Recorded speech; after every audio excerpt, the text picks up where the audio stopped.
In the following game is Ernest. The setting is Victorian England and the style is very brisk. As the scene opens, Gwendolen is speaking.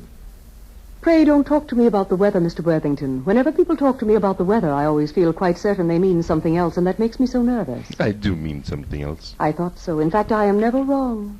Miss Vaxton, I feel since I admired so much in a girl I have never met, I bet you. Yes, I am quite aware of the fact. And I often wish that in public, at any rate, you had been more demonstrative. From Oscar Wilde's The Importance of Being Earnest comes the following high comedy scene between Gwendolen, played by Miss Havoc, and Jack, whom you will play. Gwendolen has insisted that the man she marry be named Ernest. Jack has led her to believe that his name is Ernest. The setting is Victorian England and the style is very brisk. As the scene opens, Gwendolen is speaking. Pray don't talk to me about the weather, Mr. Worthington. Whenever people talk to me about the weather, I always feel quite certain they mean something else, and that makes me so nervous. Yeah, I do mean something else. I thought so. In fact, I am never wrong.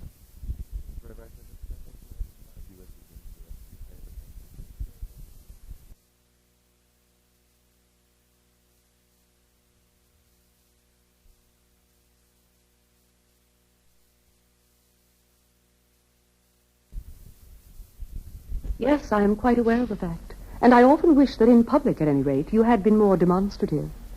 For me, you have always had an irresistible fascination. Even before I met you, I was far from indifferent to you. The moment Algernon first mentioned to me that he had a friend called Ernest, I knew I was destined to love you. You really love me, Gwendolen? Passionately. Darling, I don't know how happy you've made me. My own Ernest. But you really mean to say that you couldn't love me if my name weren't Ernest?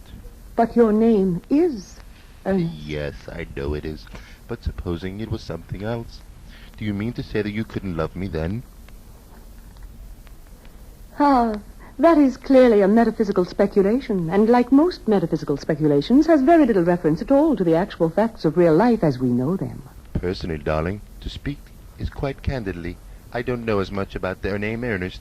I do think that name suits me at all. It suits you perfectly. It is a divine name. It has music of its own. It produces Thank you, vibration. Gwendolen. I must say, I don't think there's lots of other names that are nicer.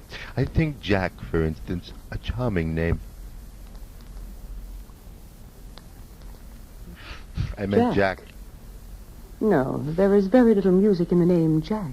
If any at all, indeed. It does not thrill. It produces absolutely no vibration. You don't mean that. I have known several Jacks. No.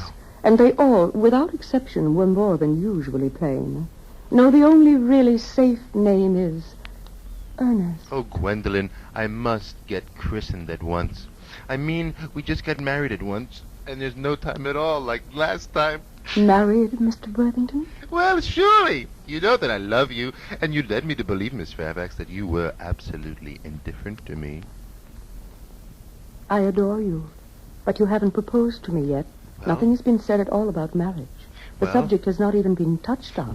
Well, may I propose to you now, Gwendolen? I think it would be an admirable opportunity. And to spare you any possible disappointment, Mr. Worthington, I think it only fair to tell you quite frankly beforehand that I am fully determined to accept you. Gwendolen! Yes, Mr. Worthington?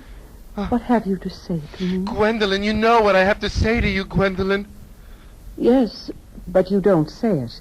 Ah, Gwendolen, will you marry me? Of course I will, darling. How long you have been about it. I'm afraid you have had very little experience in how to propose. It's true, my own one. I have never loved anyone in the world but you, Gwendolen. Yes, but men often propose for practice. It's not true. All my girlfriends tell me so. What wonderfully blue eyes you have, Ernest. They are quite blue. I hope you will always look at me just like that. I will. Especially when there are other people present. I will, Gwendolen. I will.